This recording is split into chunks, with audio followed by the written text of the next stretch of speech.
Hello learners, स्वागत है आपका पाठशाला बाई डेली बाइट्स में। देखो, जैसे कि हम बात कर रहे हैं आईटीईपी 2026 की, उसी कड़ी में आज हम बात करने वाले हैं सिलेबस की कि सिलेबस क्या होता है। तो आप हमारे चैनल के प्लेलिस्ट आईटीईपी साइंस 2026 में जब जाओगे तो वहां पे आपको मिलेगा आईटीपी एनसीईटी क्या है। इंट्रोडक्शन है जहां पे हमने डिस्कस किया है कि आईटीईपी क्या है, कौन एलिजिबल है, और फिर उसके आगे अब हम उसी कड़ी में आगे बढ़ रहे हैं। इस प्लेलिस्ट को जाइए, फॉलो करिए, आप आईटीपी 2026 को बिल्कुल अच्छे से कंप्लीट कर सकते हैं। देखो, लास्ट में हमने बात करी थी कि सेक्शंस और नंबर ऑफ क्वेश्चन क्या थे। तो देखो, टीचिंग एप्टीट्यूड के क्वेश्चन आते हैं जिसमें कि 23 क्वेश्चन आते हैं, करना अटेम्प्ट 20 क्वेश्चन होते हैं। लैंग्वेज आपके दो होते हैं, लैंग्वेज 1 और language 2। It is just a recap, जिसमें कि इसके भी 23 क्वेश्चन आते हैं और इसके भी 23 क्वेश्चन आते हैं, और इनमें से 20-20 क्वेश्चन अटेम्प्ट करने होते। आते 23 क्वेश्चन है पर करने अटेम्प्ट 20 क्वेश्चन होते हैं। तो कुल मिलाकर के ये लैंग्वेज के सेक्शन में आपको 40 क्वेश्चन करने रहते हैं, टीचिंग एप्टी के 20 क्वेश्चन करने रहते हैं। फिर जनरल टेस्ट आता है, जनरल टेस्ट में 28 क्वेश्चन आते हैं और करना अटेम्प्ट आपको सिर्फ 25 क्वेश्चन होता है। और डोमेन स्पेसिफिक, जैसे कि बात हो रखी थी कि 3 सब्जेक्ट मिलेंगे आपको डोमेन स्पेसिफिक में, 3 के ही लिए मतलब 3 आपको भरने हैं। तो तीनों सब्जेक्ट के 28 28 28 क्वेश्चन आएंगे और जिसमें से 25 25 25 आप कर सकते हैं। तो इसके हो गए 75 क्वेश्चन। जब इन सबको हम ऐड कर देंगे तो 160 क्वेश्चन आएगा। और टोटल नंबर ऑफ क्वेश्चन ये 23 प्लस 23 प्लस 23, लैंग्वेज 1 लैंग्वेज 2 और टीचिंग एप्टी, और 28 इंटू 3 वो हमारे सब्जेक्ट स्पेसिफिक का, तो ये आ जाएगा 181। तो कुल मिलाकर के आपके प्रश्न पत्र में सवाल रहेंगे, सवालों की संख्या होगी 181 181, और आपको अटेम्प्ट करने हैं 160। इसी में आपका सारा इवैल्यूएशन होगा। अब देखो, एक प्रश्न भी आता है बच्चों के दिमाग में कि अच्छा जी, हमने 160 के अलावा 161 कर लिया, 165 कर लिया, तो कुछ नहीं होगा। जो आपका 160 जहां पे आपका मार्क खत्म होता होगा वहीं तक इवैल्यूएशन होगा। उसके बाद जो 4 या 5 क्वेश्चन होंगे वो इवैल्यूएट नहीं किया जाएगा। कमिंग टू नेक्स्ट थिंग कि देखो, टीचिंग एप्टीट्यूड बच्चे सोच रहे होंगे और अब आपके दिमाग में होगा कि भाई teaching aptitude is something new, हम इसमें क्या करें, क्या पढ़ें, कैसे पढ़ें, हमें नहीं पता है। तो टीचिंग एप्टीट्यूड को पढ़ने का बहुत ही सिंपल सटीक तरीका है, कोई बहुत बड़ा रॉकेट साइंस नहीं है। आपको बस एक थोड़ा सा फोकस्ड वे में तैयारी करने की जरूरत है। अगेन इसी प्लेलिस्ट में हम टीचिंग एप्टीट्यूड को भी कवर करेंगे और हम बहुत सारे टॉपिक्स को भी कवर करते चलेंगे। जितने भी इन्स एंड आउट हैं आईटीईपी को लेकर के हम सबको कवर करेंगे। तो अब देखो, टीचिंग एप्टीट्यूड में क्या क्या रह सकता है। तो child centred and progressive education, बच्चों के केंद्र में को बना करके शिक्षण कैसे हो सकता है, जो प्रगतिशील शिक्षा है वो कैसी हो सकती है। इंक्लूसिव एजुकेशन है कि सबको एक साथ समावेशन कैसे करना है और सबको एक साथ लेकर के क्लास में हम कैसे चल सकते हैं। इफेक्टिव टीचिंग कैसी होती है, टीचिंग लर्निंग प्रोसेसेस क्या होते हैं, साइकोलॉजी के बेसिस पे क्या हो सकता है, एजुकेशनल साइकोलॉजी बेसिस पे, और कम्युनिकेशन एंड इंटरपर्सनल स्किल्स, इनके बारे में। तो देखो, ये जो टॉपिक है वो तो है ही, इनके अलावा एक स्टार टॉपिक भी है, एनईपी, नेशनल एजुकेशन पॉलिसी। ठीक है, या न्यू एजुकेशन, बेसिकली इसको हम न्यू एजुकेशन पॉलिसी ही कहते हैं क्योंकि अभी तो आ गया है ना ये नया हमारे पास। न्यू एजुकेशन पॉलिसी है, असेसमेंट है, जहां पे कि आपको ये देखा, आपसे ये उम्मीद किया जाता है क्योंकि आप शिक्षक बनना चाह रहे हो। ठीक है, तो टीचर सिर्फ ऐसे नहीं होता ना कि ऐसे ऐसे टिक कर देते हैं, नंबर 18 आ गया 20 में से, ये बस गोल घुमा के दे दिया, अपना साइन कर दिया, हो गया। ये 18 कैसे आया है, क्या बच्चे ने लिखा है कि आपने 18 नंबर दिए हैं, और क्या लिखता कि उसको 20 में 20 आता, ये सारी चीजों के ऊपर भी काम होता है। और उस टॉपिक का नाम है असेसमेंट इवैल्यूएशन, इससे भी सवाल रहते हैं। फिर देखो, teaching science, teaching social science, mathematics, commerce, इन सब से सवाल रहते हैं कि अगर साइंस पढ़ाने जा रहे हैं तो क्या होना चाहिए, सोशल साइंस पढ़ाने जा रहे हैं तो क्या होना चाहिए। और बच्चों के एटीट्यूड से रिलेटेड सवाल होते हैं, उनकी अगर बच्चों ने गलतियां कर दी हैं पेपर में, उन गलतियों को कैसे हम सुधारते हैं, उनके ऊपर सवाल रहता है। तो एरर्स को हम कैसे करेक्ट करते हैं, एनईपी के बारे में है। फिर उसके बाद असेसमेंट इवैल्यूएशन है।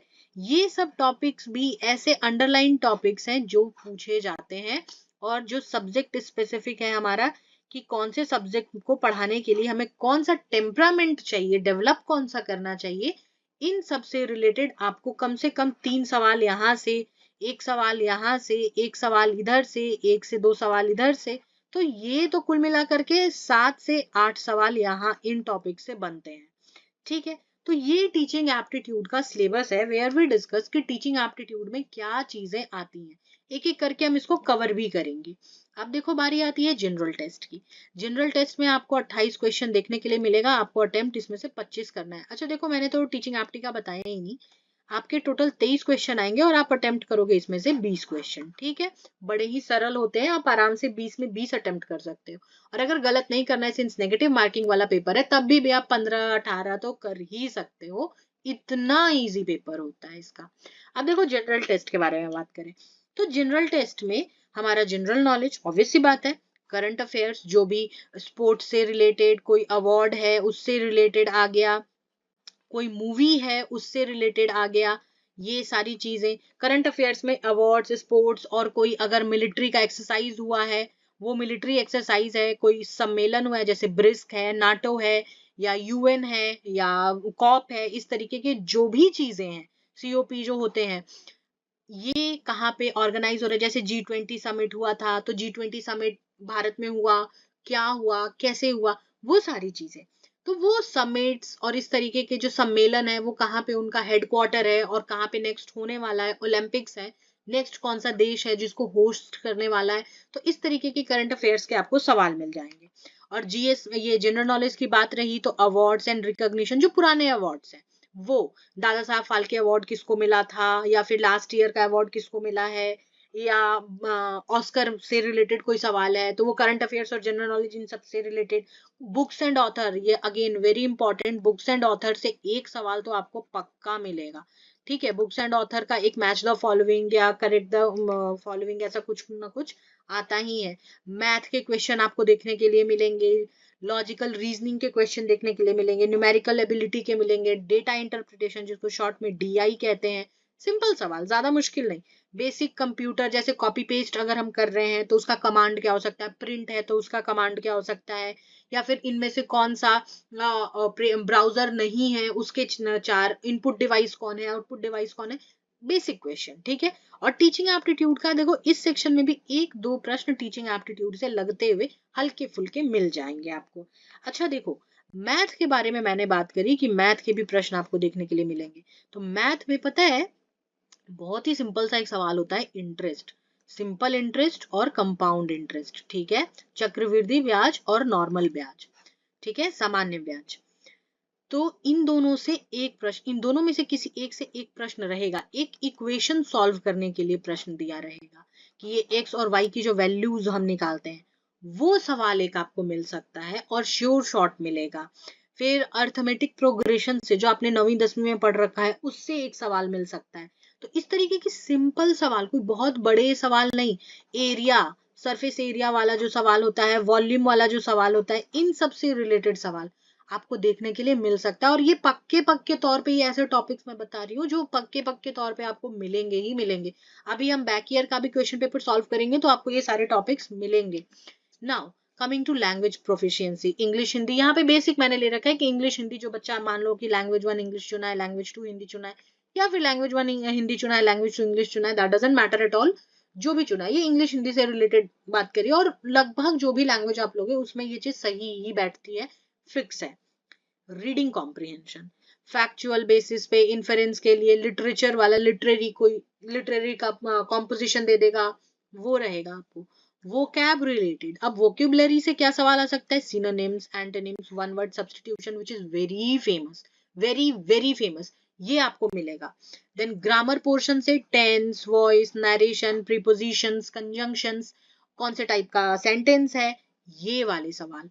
सेंटेंस फॉर्मेशन एंड करेक्शन, अब क्या रहेगा कि find the error in the sentence, और ए बी सी डी कौन से पार्ट में गलतियां हैं उसके बारे में पूछ सकता है। तो इस तरीके के सवाल। फिर इडियम्स एंड फ्रेजेस, अगेन बड़ा ही इंपॉर्टेंट सेक्शन है, और इसका कोई लिमिट नहीं है कि इडियम्स एंड फ्रेजेस में क्या आ जाएगा, बिकॉज ये अनंत है, कुछ भी इसमें हो सकता है। देन क्लोज पैसेज, अभी क्लोज पैसेज क्या होता है, तुम्हें लग रहा होगा कि ये तो स्पेलिंग गलत लिखी हुई है, तो क्लोज होना चाहिए ये वाला, पर ये जेड लिखा हुआ है। तो देखो बच्चों, क्लोज पैसेज वो होता है जहां पे कि आपको एक पूरा पैराग्राफ दे देगा, और उसमें 4 इस तरीके से 5 ब्लैंक्स दे देंगे A B C D E करके, या फिर नहीं दिया हुआ रहेगा। और ऑप्शन जो 1 2 3 4 बनेगा ना, उसमें इन सब में भरे जाने वाले प्रीपोजिशन या सूटेबल वर्ड्स या वर्ब फॉर्म, ये सारी चीजें आएंगी और वो आपको ऑप्ट करना होगा। That is close passage. ठीक है। अब एरर स्पॉटिंग, जैसे कि बताया कि कैसे पार्ट, कौन से पार्ट ऑफ सेंटेंस में एरर है, या फिर विच ऑफ द फॉलोइंग, इनमें से कौन सा जो शब्द है, कौन सा ऑप्शन है जिसकी स्पेलिंग सही नहीं है। तो स्पेलिंग वाला भी क्वेश्चन, इस तरीके के क्वेश्चन आपको लैंग्वेज प्रोफिशिएंसी में देखने के लिए मिलेंगे। बड़ा ही इजी होता है, क्योंकि देखो reading comprehension is quite easy. Hindi में भी अगर तुम जाओगे तो उसमें तुमको संधि विच्छेद मिलेगा। अभी हिंदी के बारे में भी हम सेपरेट बात करेंगे। संधि विच्छेद मिलेगा, कोई किताब पुस्तक और उसके लेखक मिल जाएंगे, अलंकार मिल जाएगा। फिर उसके बाद आपको इस तरीके के जो संधि विच्छेद वाले सवाल होते हैं कि संधि दे दिया है संधि विच्छेद करने के लिए, या फिर वन वर्ड सब्स्टिट्यूशन है, पर्यायवाची शब्द है, इस तरीके के आपको देखने के लिए उसमें भी मिलेंगे। तो ये जो इडियम्स एंड फ्रेजेस है ना, हिंदी में भी मिलेगा इडियम्स एंड फ्रेजेस।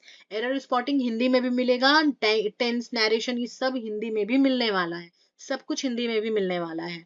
तो जब क्वेश्चन सॉल्व करेंगे तो देखेंगे, हम 2024 का क्वेश्चन सॉल्व करेंगे, हर एक सेक्शन का सॉल्व करेंगे और देखेंगे कि क्या सवाल रहे थे और कितना इजी प्रश्न पत्र आता है।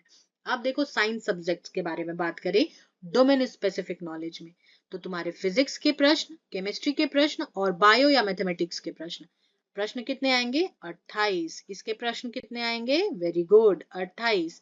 मैथमेटिक्स के कितने आएंगे? 28। और बायो के कितने आएंगे? 28। अब ये स्लैश क्यों लगा हुआ है? क्योंकि या तो आपका पीसीबी होगा, फिजिक्स केमिस्ट्री बायोलॉजी, या तो पीसीएम होगा। उसी के अकॉर्डिंग फिजिक्स केमिस्ट्री तो दोनों में सेम रहने वाला है, बायो और मैथ्स आप चुनने वाले हो। तो हर सेक्शन में 28 क्वेश्चन आने वाले हैं। आपको अटेम्प्ट कितने करने हैं? 25 क्वेश्चन अटेम्प्ट करने हैं out of 28 in the physics, 25 question attempt करने out of chemistry, in the chemistry out of 28। और मैथमेटिक्स में भी अगेन 25 क्वेश्चन अटेम्प्ट करने आउट ऑफ 28। और बायो, अगर आपका बायो है तो बायो में भी आपको 25 क्वेश्चन अटेम्प्ट करने आउट ऑफ 28। अब एक बात मैं बता दूं बच्चों कि ये सारा सिलेबस सिर्फ 12th क्लास से आता है। 12th की एनसीईआरटी अगर आपने अच्छे से पढ़ रखी है, कंसेप्ट समझ रखा है, कंसेप्ट मैप बना रखा है, तो आपके ये सवाल बहुत इजीली सॉल्व हो जाने वाले, एकदम चुटकी बजा करके सॉल्व हो जाने वाला है। ठीक है। आने वाले लेक्चर्स में आप देखोगे कि सारे फिजिक्स के भी डाउट्स, केमिस्ट्री के भी, बायोलॉजी के भी हम सॉल्व कर रहे हैं, कॉन्सेप्ट मैप बना रहे हैं। और आप हमारे ऐप को भी एक्सप्लोर कर सकते हो, वहां पे भी आपको बहुत सारी चीजें, बहुत सारा मटेरियल, नोट्स, मॉक, सारी चीजें मिलने वाली हैं। फिलहाल इस लेक्चर में बस इतना ही। जुड़े रहिए डेली बाइट से, पाठशाला बाई डेली बाइट से। कोई डाउट, कोई कंफ्यूजन, कोई क्वेरी हो तो आप मुझे मेरे इंस्टाग्राम हैंडल पे टेक्स्ट कर सकते हो, and the handle is just right in front of you. Go there, text me whatever doubt you have. I'll be very happy to help. Until then, stay tuned, stay connected. God bless you.